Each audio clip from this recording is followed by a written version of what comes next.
kızlar. Bana Tatarca söylerge deyip etkenler idi. Neydi dilde söyleyeyim?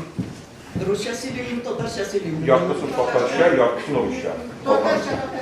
Tatarşarak olsa gıybetrek olur. Sorularga cevap vergende olay bulgaşı Rusça söylerge. Hazır Tatarca başlayayım elinde. Hatun kız meselesi. Hem onun 20. asır başında çeşilişi bir bak edeyim. Tatar hatununun cemriyetteki hem ailedeki hali. Şundayarak yine işte söz alıp varsak dürüst bulurdu. Lakin ben tarihçi olarak biraz gına bir iki cümlegine hatun kız hareketinin, hatun kız meselesinin nişik doğuğun. Niye? Bana yaşkına soru verirler idi men yaşrak şartta. Ne için hatun kızlar beyremi var, hatun kızlar meselesi var, iratların meselesi de yok, beyremi de yok. Hazır o'zimiz deganda kiritib jiberdik endi ol beyramni, necha yetib bo'lsa da. Chunki xotin qizlar tegiz huquqni yarata turgan kishilar. Iratlar belki o'zlari irat kuni bo'lsa, xotin qizlar kunini kiritirlar edimikan bilmayman. Zo'r so'rov. Xotin qiz harakati umuman Yevropada, Amerikada, dunyoda 18-asr ozag'ida boshlanadi. Kengayib ketdi uning 19-asr ozag'i, 20-asr boshi. Agarda 18-asr ozag'ida Tatar xotin qizlari harakati to'g'risida bir so'zda ayta olmasak, 19-asr ozag'i, 20-asr boshida Tatar xotin qizlarida bu harakatga kirib ketdi. Onlarga narsa kerak bo'lsin, narsa yetmaydi. Onlarning tub tilagi, Ruscha aytib aytsak, svoboda voли. Ya'ni ixtiyor, irik ozodligi, irik bo'luv. Irikli bo'luv. Narsadan irikli bo'luv? Oiladan da, jamiyatdan da, xotin qizlardan da, erlardan da irikli bo'luv tugul. O'z ixtiyorim bilan o'qiy oluv, ishlay oluv, bilimjiyu, ham boshqalar mana shunday o'z ixtiyori bo'lirga tegish. Men o'sganda biz Tatar 19-20 asr boshidagi Tatar xotin qizlari Fatiha Amirxonning Tatar qizi ismli essesi bo'yicha biladik. Ya'ni tug'anda u kishi edi. 6 yoshga yetgach, uning iriklari cheklana boshlandi. Hem Fatiha Amirxon qisqagina hikoyasida u iriklarning nechik cheklanuini bek talantli ko'rsatdi. Hem shundan da xotin qiz masalasi bilan shug'ullana boshlagancha, ya'ni universitetda o'qib endi 3-4 kursga yetgancha men Tatar xotin qizining hali shulay deb o'yladim. Lakin biraz bilimim üstüne boshlagach, butunlay olay tugul ekanini bildim. Ulg'ina da tugul. Biz Tatar xotin qizlari nodon bo'lgan deb biladik. Hozirda u fikrni yashashga turgan bo'ladi. Lakin 1916-yilda Qozonda birinchi Tatar qizlar gimnaziyasi ochilgan. Madrasasida tugul, maktabida tugul, gimnaziyasi. Bu so'zlarni men birinchi topqir Suyimlika jurnalida ko'rdim. U chog'indagi Suyimlika. G'arab shriftida yozilgan Suyimlika. Menga u Suyimlikadagi materialni Ruschaga tarjimasini olib kelganlar edi. Fatiha Ayitova ismi sizga balki ma'lumdir. U gimnaziyani Fatiha Ayitova degan xonim ochadi. Hem onun o'g'li o'z naslining nima ishlar boshqarganini anglatirga tirishgan vaqtda Şuşu məqələni tərcümə etəmiz, kişiyə itirəmi, bilməm ağzını. Lakin o mənə jurnalını da alıp geldi. Məqələni də Rusçağa tərcümə. Открытие первой женской гимназии, татарской женской гимназии в Казани деп аталады. Күзім дүрт болды деп айтсам, bu az болар.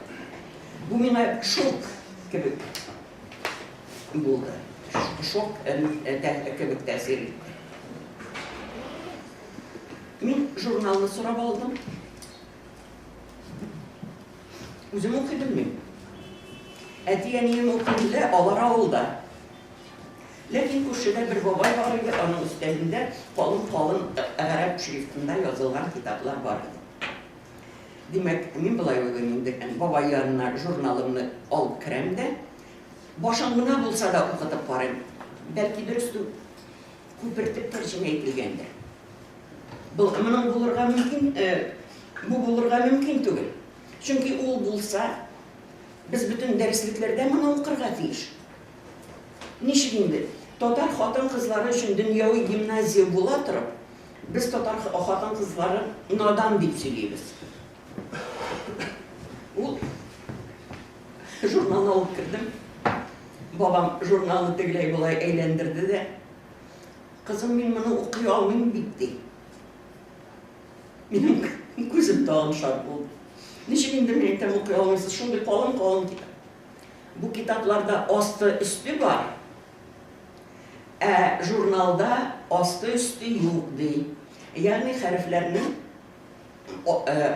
гарәп хәрефләре язылган, ләкин огласовкалар язылмаган. Ул аны укый алмый. Шулай итеп, На русском не буду, я плохо татарский знаю. Я вообще не понимаю. Я вообще не понимаю. вообще не понимаю. Сейчас я эту мысль закончу, потом перейду тогда. Шулай итеп, үзем үзлегемнән гарәп шрифтын укырга өйрәндем, шушы мәкаләнең дөрестлеген аңлар өчен. Менә минем өчен татар хатын-кызлары хәрәкәте белән танышу шушы мәкаләдән башланды, шуңа запретить сөйләдем аны.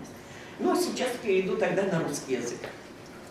На рубеже 19-20 веков татары, как вы знаете, переживают своего рода ренессанс. Тут и развитие литературы, тут и развитие театра, тут и школы, новометодные школы, как мы их называем, или джадидские школы. Вообще расцвет культуры. И одним из направлений джадидского движения, этого нового движения Ренессанса, являлось женское движение. Как приходят татарки в это движение и почему приходят? Я уже сказала, но повторю еще раз. Они приходят в борьбу за свободу воли, за то, чтобы они могли по собственной воле выходить замуж, учиться, естественно, работать, ибо конец 19-го, начало 20 века – это уже время, когда женщины, не только европейские, но и женщины мусульманские, начинают втягиваться в производство. Или интеллигентский труд. Не сидеть заперти дома, одеваться. Это тоже свобода воли. И вот это движение у татар начинается с борьбы за обучение. То есть для того, чтобы наша нация, наш народ мог идти вперед, нужно учиться. Без учебы, без образования ни одна нация не может уйти далеко. Она будет оставаться и отставать все больше и больше от развитых народов.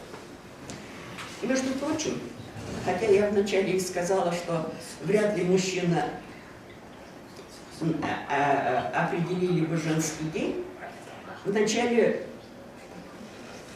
идеологического обоснования женского движения стояли как раз наши ученые, тот же Шигабуддин Марджани, еще. Риза-ад-Дин Фахруддин, безусловно. Пожалуй, он больше всех сделал на рубеже 19-20 веков для того, чтобы уравнять в правах женщин. Опять-таки в образовании прежде всего. Уже в конце XIX века, еще молодой мулла Мударис, он начинает писать книги. Тербия Буала, Тербия Хотан, целую группу книг. То есть воспитанная жена, воспитанный ребенок, воспитанная девочка, воспитанный мальчик и так далее. Далее я бы назвала еще Габдуллу Буби. Позже гораздо, уже в 16 году он заканчивает, в 1916 году, книгу «Хотан-нар. Женщины», где подавляющая часть этой книги посвящена проблемам воспитания, образования, проблемам семьи, общества. Например, он говорит, воспитание проходит 3 стадии и 3 этапа. Первый этап – это воспитание в семье. Второй этап – это воспитание в обществе, в школе, простите, воспитание в школе. И третий этап – это воспитание в обществе.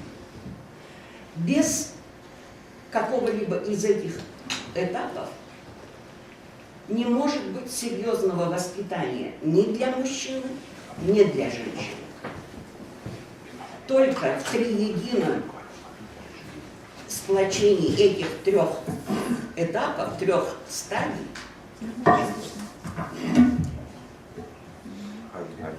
начинается воспитание и получается воспитание. И именно Риза Фахруддин, это я слова Буби говорила, а сейчас вернусь к Ризе Фахруддину. Именно Риза Фахруддин, в его книгах я встретила термин «миллет оналара». Цель воспитания женщин, говорит Риза Фахруддин, это воспитание матерей нации. Ибо именно матери, образованные, воспитанные, много умеющие, могут воспитать мать нации. У меня есть книга, которая так и называется «Матери нации». Миллет оналара, она на татарском языке. Там я описала тех женщин, ну, во-первых, материалы, о которых я нашла, а во-вторых, тех женщин, которых я считаю именно достойными носить это имя Миллет Онаса. До революции, точнее, уже после революции, 100 лет назад, кстати,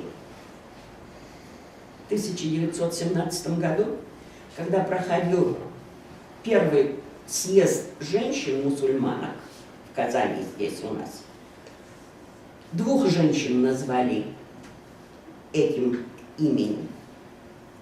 И они уже обе были, уже ушли тогда из жизни. И их стоя помянули все делегаты и все участники съезда. Это Зухра Чурина и Фатыма Фарида Наврузова. Обе журналистки, обе первые журналистки. Зухра Чурина – жена Исмаила Гаспринского, которая помогала мужу всем своим существом, всем, чем могла. Отдала все свое приданое на издание газеты. Фактически вычитывала, выправляла, помогала писать на татарском языке Исмаил Бею.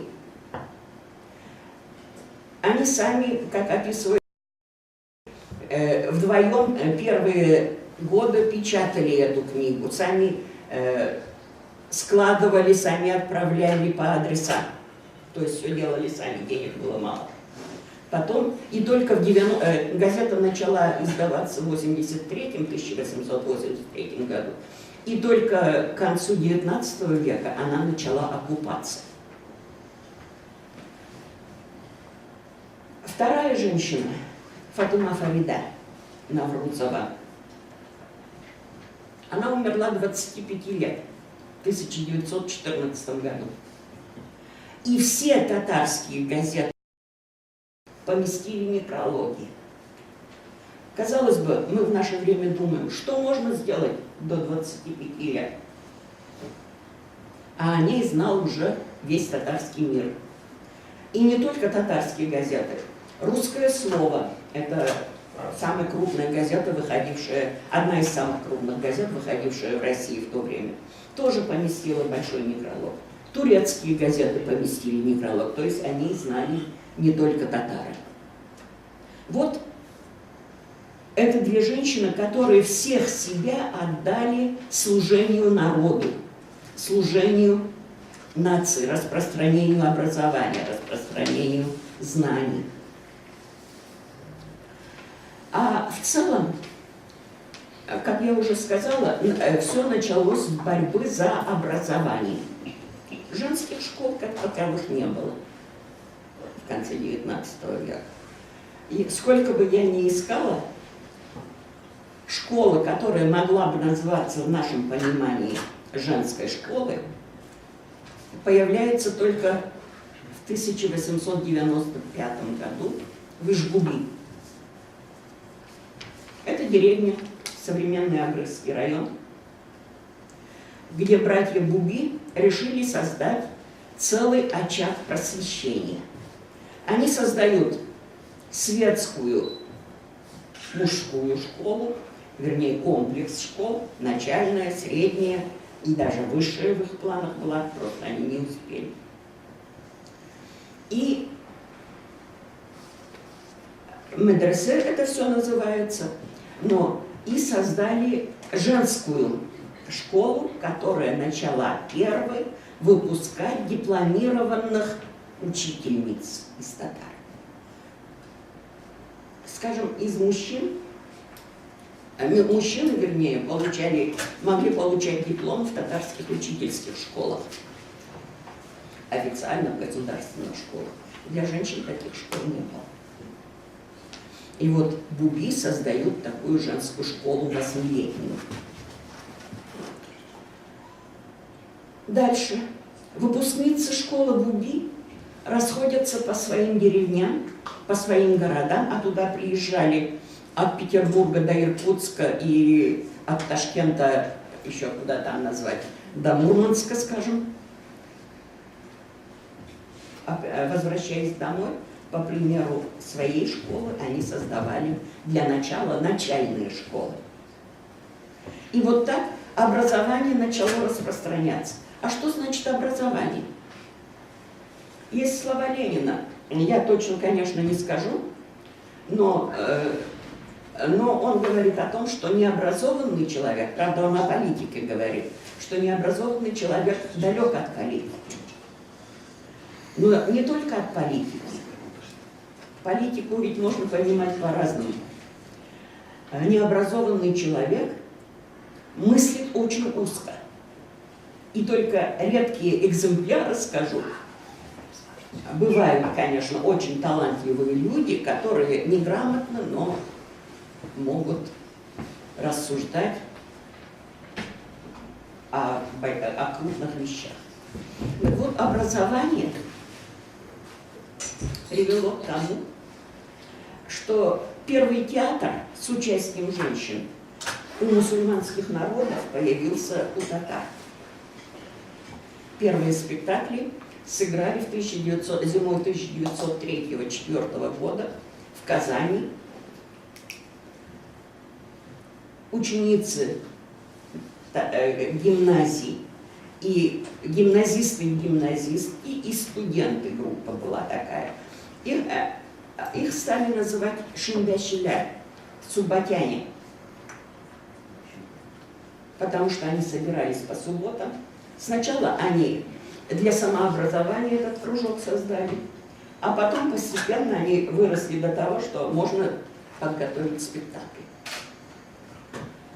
Они подготовили спектакль и его показали, правда, узкому кругу. Сначала на домашней сцене, человек 25, наверное, было, а потом уже официально в доме приказчиков на сцене, где собралось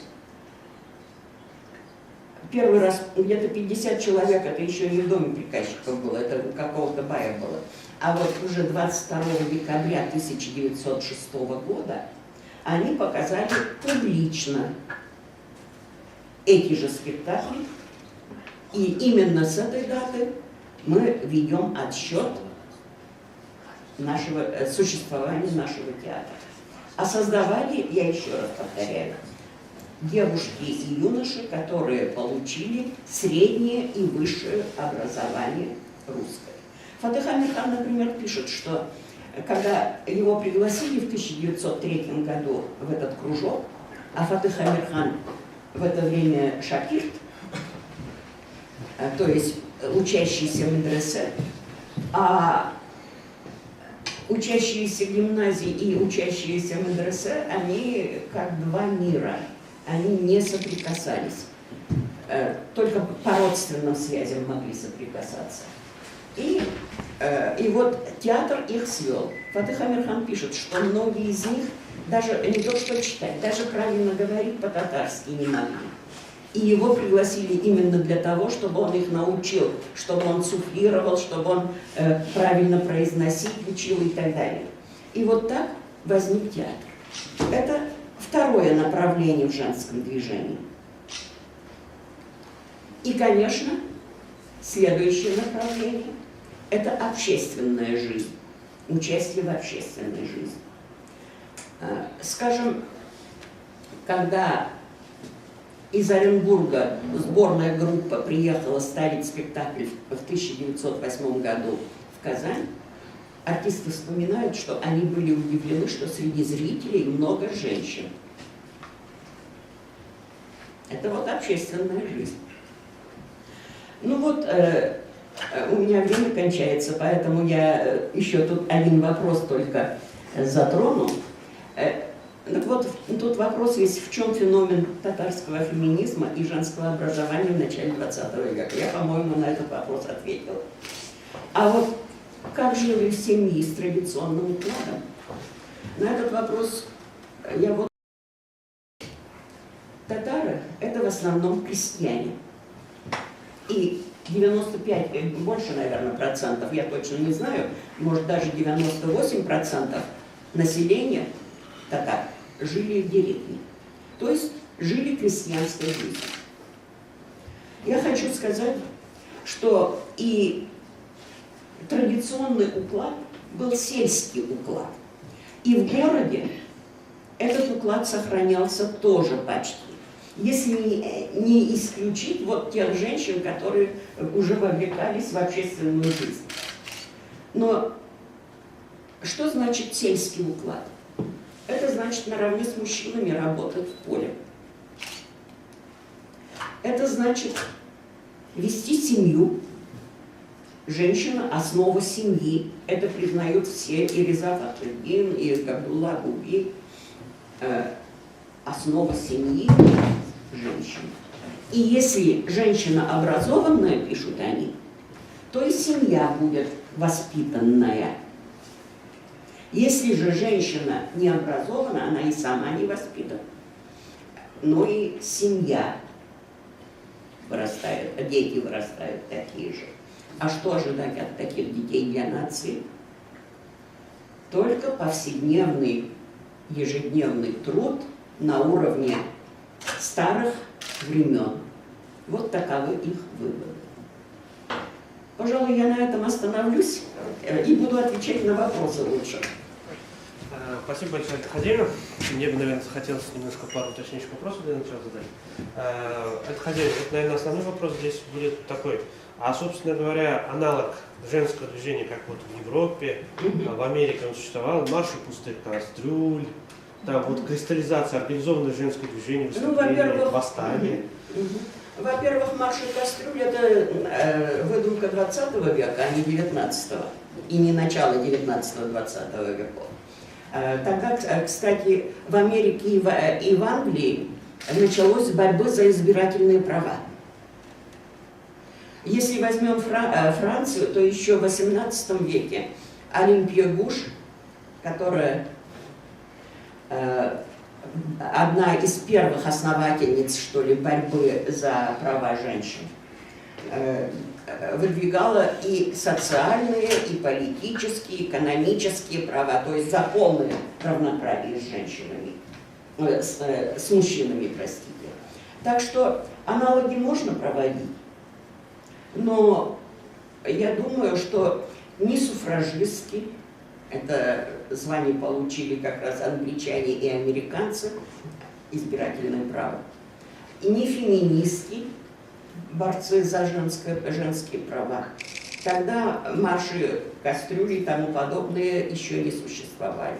Ну а подобное движение в России вообще возникает в годы Первой мировой войны, в которой начинают принимать участие уже после 1917 года. Я так думаю. Спасибо. Вопросы? Пожалуйста. Millet analardı tam bilen sanatla sonra aktarıldı. Millet onaları ул вакыттан хәзер дә кирәкмисез. Хәзерге кадәр, менә шушыннан соң һәм хәзерге кадәр. Менә мин азагыннан башлыйм. 17 елда, 1917 елда съездга җыелган хатын-кызлар дөрес эшләгәннәр, хәзер яшәүчеләрнең исемен атамыйча. Ул заман үлгәннәрне генә сана. Шуңа күрә ул исемне бирергә хәзер дә ашыкмас иде. Хәзер ул исемне еш куллана башладылар минем китап чыкканнан соң, ләкин ул исем белән бик сак кулланырга кирәк дип уйлыйм. Ә инде ул заманда шул ук Фатиха Аитованы атарга була. Ләбибә Хөсәйнова ул Фатиха Аитовага кадәр күз мәктәбен ача.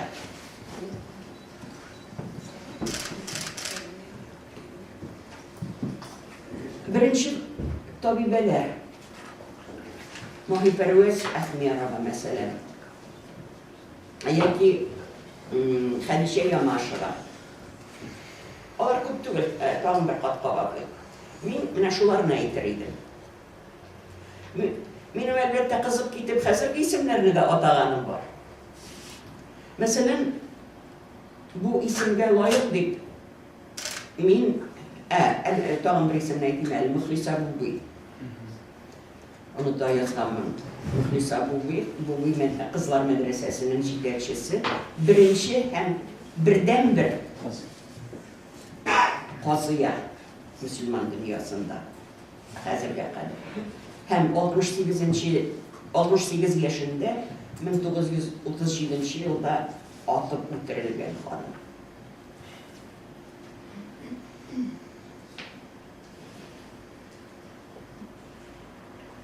Ну, хәзергә калса, лаек дип әйтмим, ләкин шул исемгә дәва кылырга була дип әйтә алам.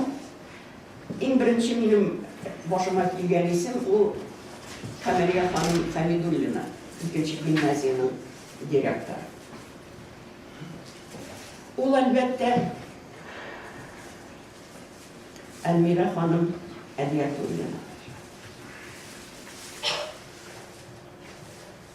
Һәм хәзер мин Фәүзия Бәйрәмованы да әйтә алам. Чөнки ул үзенең фанатизмыннан китте. Фанатизм мондай эшләрдә ярамый дип уйлыйм. Җиттем?